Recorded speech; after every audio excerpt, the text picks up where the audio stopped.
శివుడికి భోలాశంకరుడు అనే పేరు ఉందని మన అందరికీ తెలుసు. శివ అని భక్తితో పూజిస్తే భక్త అని పలుకుతాడు పరమశివుడు. ఈ మహాశివుడికి ఎంతో ప్రత్యేకమైన మహాదశ జ్యోతిర్లింగాలలో సోమనాథ్ జ్యోతిర్లింగం మొట్టమొదటిది. ఈ ఆలయంలో విగ్రహం ఎందుకు అలా ఉందో ఇప్పటికీ ఎవరికీ అంతుపట్టని విషయం. అసలు సోమనాథ జ్యోతిర్లింగాన్ని ఎవరు ప్రతిష్ఠించారు? చంద్రుడికి ఈ ఆలయానికి సంబంధం ఏమిటి? శివుడి వల్లే పౌర్ణమి అమావాస్యలు ఏర్పడుతున్నాయా? మనం ఈ వీడియోలో తెలుసుకుందాం. సోమనాథ ఆలయాన్ని ప్రభాస తీర్థం అని కూడా పిలుస్తారు. మన దేశంలో ఉన్నటువంటి 12 జ్యోతిర్లింగాలలో సోమనాథ ఆలయం మొట్టమొదటిగా. ఈ ఆలయంలో పరమేశ్వరుడు స్వయంగా కొలువై ఉండి భక్తులకు దర్శనమిస్తాడు అని నమ్ముతారు. పురాణాల ప్రకారం దక్ష ప్రజాపతికి అశ్విని, భరణి, కృత్తిక మొదలైన 27 మంది పుత్రికలు ఉన్నారు. వారిని చంద్రుడికి ఇచ్చి వివాహం చేస్తాడు దక్ష ప్రజాపతి. వీరందరూ నక్షత్రాలైతే చంద్రుడికి తన భార్యలందరితో రోహిణి మీద తన ప్రేమ అనురాగం చూపించేవాడు. ఎక్కువ టైం ఆమె వద్దే గడిపేవారు. ఈ విషయం మిగిలిన భార్యలకు బాధాకరంగా మారింది. వారందరూ ఒకరోజు దక్ష ప్రజాపతి దగ్గరికి వెళ్ళి చంద్రుడు తమలను పట్టించుకోవడం లేదని, రోహిణి దగ్గరే ఎక్కువగా ఉండిపోతున్నాడని బాధపడ్డారు.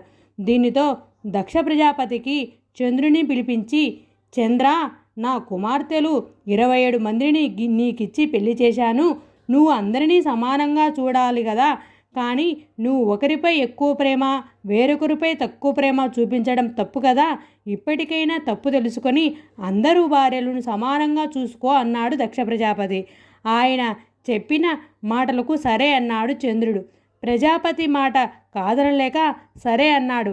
కానీ తన బుద్ధి మాత్రం మార్చుకోలేదు. రోహిణితోనే ఎక్కువ కాలం గడుపుతున్నాడు. చంద్రుడు తీరు మారకపోయేసరికి మిగిలిన భార్యలు దక్ష ప్రజాపతి దగ్గరికి వెళ్ళి ఈ విషయం చెప్పారు.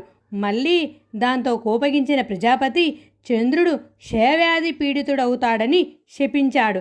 శాపం పెట్టగానే చంద్రుడికి క్షయవ్యాధి సోకింది.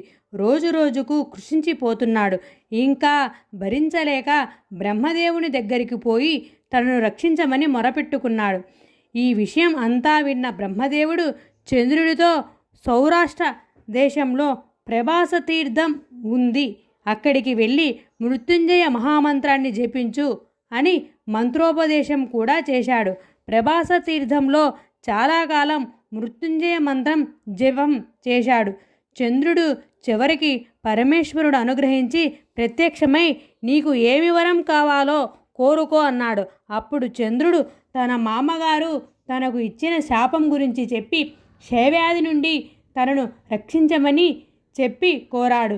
దానికి శంకరుడు, చంద్ర, దక్ష ప్రజాపతి సామాన్యుడు కాదు, నవబ్రహ్మలలో ఒకడు కాబట్టి అతని మాట వ్యర్థం కాదు.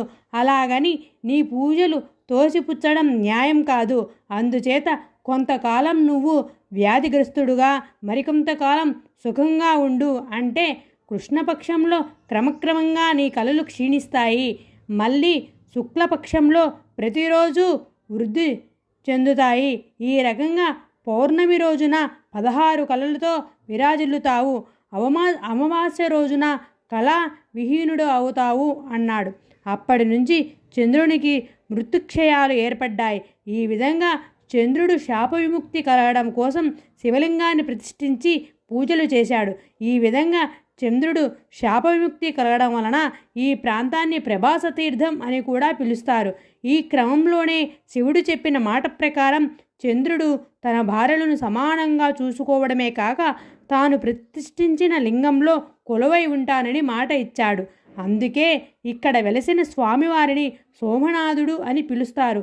ఈ విధంగా చంద్రుడు చేత ప్రతిష్ఠించిన శివలింగానికి చంద్రుడు బంగారంతో నిర్మించాడని పురాణాలు చెబుతున్నాయి.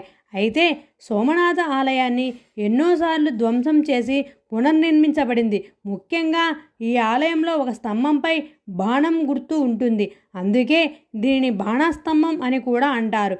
ఈ బాణం సోమనాథ ఆలయం దక్షిణ ధ్రువం వరకు ఉన్న సరళ రేఖలు ఒక ప్లాంట్ కూడా లేదని చూపిస్తుంది. అంటే నిర్మాణ సమయంలో భారతీయులకు భూమి గుండ్రంగా ఉందని, విషయం తెలుసు అని, అదేవిధంగా భూమి దక్షిణ ధృవాన్ని అప్పటికే భారతీయులకు తెలుసు అని స్తంభం చూపిస్తుంది. ఈ స్తంభం క్రీస్తు పూర్వం 600 సంవత్సరాల క్రితం నిర్మించబడిందని అక్కడి శాసనాలు చెబుతున్నాయి. సోమనాథ ఆలయం, దాని అద్భుతంగా చెక్కడం, వెండి తలుపులు, నంది విగ్రహం దాని కేంద్ర శివలింగానికి ప్రసిద్ధి చెందింది. భక్తులు కార్తీక పౌర్ణమి పండుగ సమయంలో ఈ ఆలయాన్ని విశేషంగా సందర్శిస్తారు. మహాశివరాత్రి, చంద్రగ్రహణం సమయంలో లక్షల్లో భక్తులు సోమనాథ ఆలయాన్ని దర్శించుకుంటారు. సోమనాథ ఆలయం లోపల విశాలమైన మండపం, ఎత్తైన గుండ్రని గోపురం కనిపిస్తుంది. గర్భగుడిలోని శివలింగం పెద్దది. శివలింగం వెనుకాల పార్వతీదేవి విగ్రహం కనిపిస్తుంది. ద్వారానికి కుడిపక్క, వెనుక పక్క వినాయకుడు, ఆంజనేయుని విగ్రహాలు ఉన్నాయి. ఈ ఆలయానికి ఎన్నో ఏళ్ల చరిత్ర ఉంది.